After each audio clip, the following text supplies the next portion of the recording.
Hello everyone, welcome to the second week of the mentorship. Just wanted to play a quick catch up from last week and go over the mushroom poisoning reading that I had you read, and also just kind of talk about some things that I spoke with one of you this morning.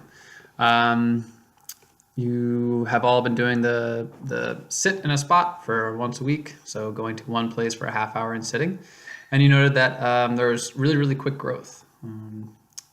Somebody was saying that their comfrey was just kind of like one day it was this big, the next day it was that big. The nettles also went from this big to that big where they are this past week. So yeah, spring is really a time of growth and things will change quickly.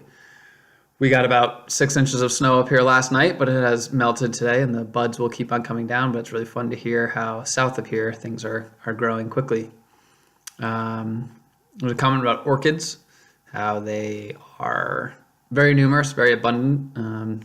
It was April. She had gone to an event at the Smithsonian Museum, I think it was, and there was just tons of orchids. And orchids are actually the largest plant family in the world. So they have the largest number of individual species within that family. The second largest family is the Asteraceae, the sunflower family, and we'll go over those soon. There was mention of finding morels. So one of the first mushrooms to come up are morels. And these things do have a habit of kind of hiding, and you don't really see them until you see them, and then you start seeing them all over the place. They often will grow under the leaves of everything. So if you see like a little mound under some deciduous leaves that have fallen, that, pull that away, see what's under there. It could be an early ephemeral plant, so something that will shoot up its flower early in the spring, or it could be a morel. So on to mushroom poisonings. So this is not intended to scare you. This is not intended to keep you from looking at mushrooms or touching mushrooms or anything like that. Knowledge is power, and I think it's just really important to know what are some of the mushrooms that can hurt us if we eat them. And once you know that, it's a lot easier to avoid them, and then you can feel more confident when you are eating things because you know what to look for if something does happen. So again, you don't need to memorize all of this, but this is just a rundown of what's out there, what we know so far, and some of the things you have to look out for. This goes kind of along the script of what you read with the poisonous mushrooms. So I took my own little notes so we can put it here so you can just watch this, get a good sense of it. So first, there are your gastrointestinal irritants. And these are things that will just kind of irritate your stomach and any part of your digestive system. These are not lethal, but this is one of the reasons that when you first eat a mushroom, eat small amounts. Like I said, people react to different things very differently. One mushroom could be fine for somebody, the other one could not be. Peanut butter is my classic example. Some people really can't take peanut butter. It can kill them. Other people are totally fine. So GI irritants, there's a quick onset, 20 minutes to 4 hours later. Your stomach gets sick in a variety of ways. There could be some nausea, just feeling really blah. If it's 6 to 24 hours later, that could be Amanita poisoning, and we'll talk about that later. You would want to go to the hospital for that. Another form of mushroom toxicity is something called muscarine.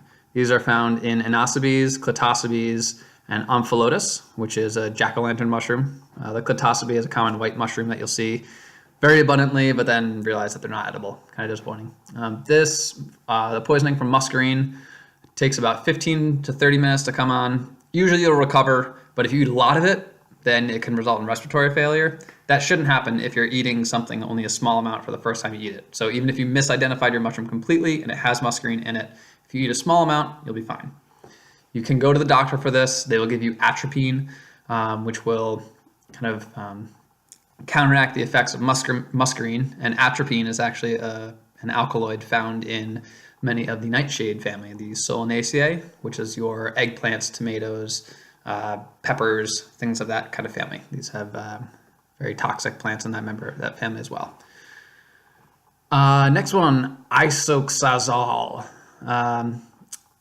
Isosazole, if we're probably going to say that closer to right. These are found in amanitas and tricholomas, so mostly the amanitas. And the onset is 30 minutes to 2 hours after ingestion. It can cause vomiting, confusion, visual distortion, feeling of greater strength, delusion, convulsions. This is also known as kind of hallucinations. So when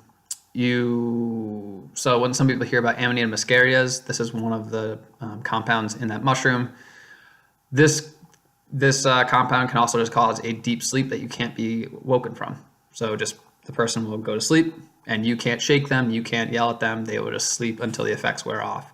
There have been no cases of death with this specific compound, although one camper apparently froze to death after going into that deep torpor sleep. Cats and dogs are very susceptible and can die from this, but if they do survive, they can recover in about a week. So even if they seem like they're really ailing, if you give them a week, they'll be back to normal. For these, you want to basically just comfort the person until they get better, and then the effects will wear off. Amanitin or amanitin. Amanitas, gallerinas, and lepiotas. Those are the three common mushrooms that they're found in. This is a toxin that you really want to look out for. These can be fatal. There's about 50% fatality without prompt and knowledgeable treatment, but in the US, about 10% fatality. But you really want to get to the doctor if you have symptoms of this, especially. So the symptoms onset 6 to 24 hours later, and by the time you have those symptoms, the toxin has already broken down your liver and broken down your kidneys to the point that your body is not reacting to the toxin, it's reacting to not having a functioning liver or kidney.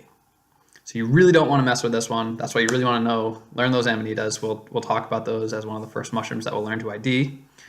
Some of the symptoms are vomiting, bloody diarrhea, severe abdominal cramps for 24 hours after symptoms start.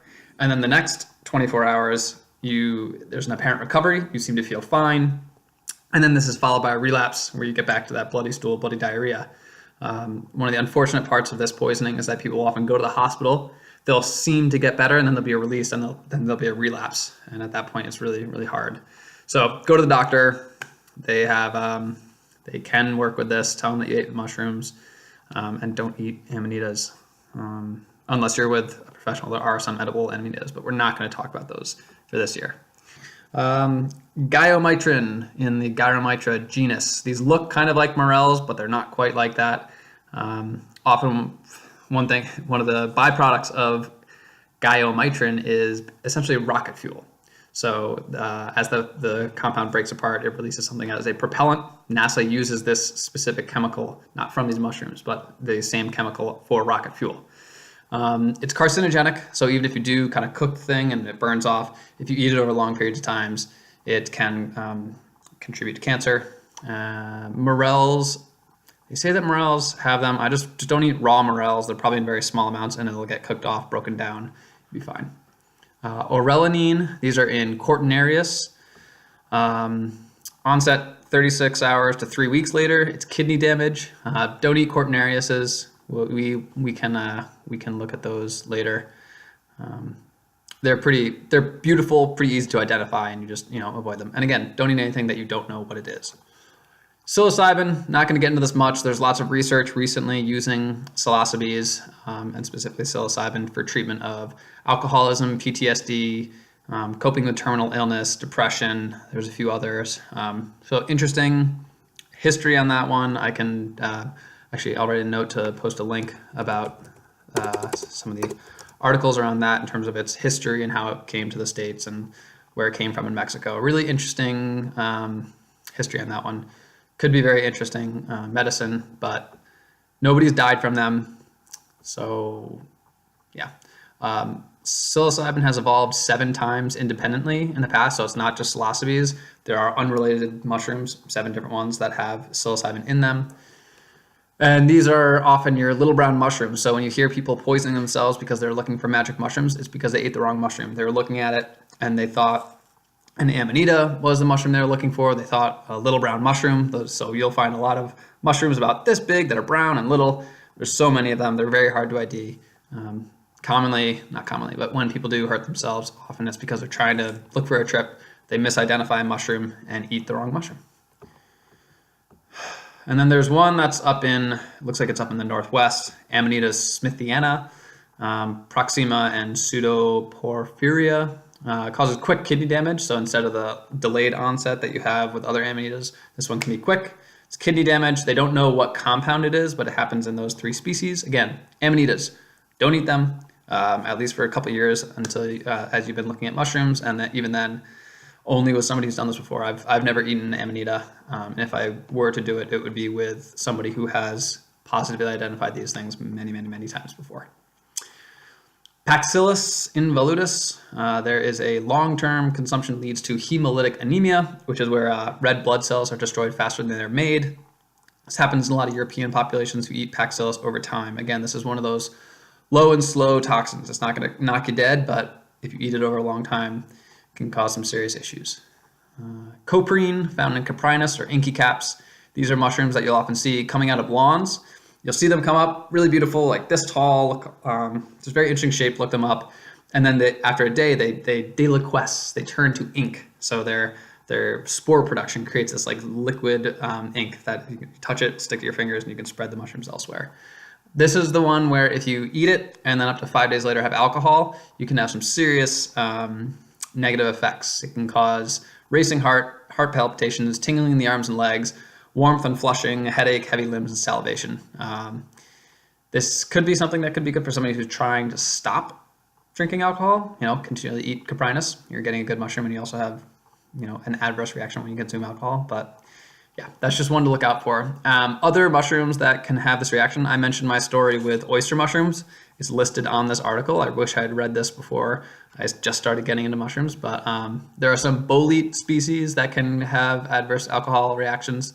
Armillaria mellia, honey mushroom, very common, parasitic mushroom, oyster mushrooms, and apparently morels. So if you are going to eat those mushrooms, just don't drink for the next 5 days, or be very aware of what could happen. Another one, shiitake mushrooms. If they're raw or undercooked, they can cause a rash. On very small number of people, they thought it only happened in Asia, where there are lots of shiitake producers, but it happens in the States as well now. So it'll cause a rash for about 10 days. Very uncomfortable. It's a toxic reaction instead of an allergic reaction. But yeah, cook your mushrooms. On that note, with any mushroom, you want to cook them. It can break down certain toxins, and also the cell walls of mushrooms. The compound that makes them rigid is called chitin, and chitin is that's what the shells of crabs and lobsters are made of. Most people can't digest that. Only about 8% of the world's population can, and those seem to be mostly descended from Southeastern Asian populations. So cook your mushrooms and you should be good. Feel free to rewatch this, read that full article. It's good to get an idea of what's out there, what's going on with these things. I definitely gleaned a few things from that reading. So yeah, those are your poisonous mushrooms, and I'll post the intro to mushrooms next.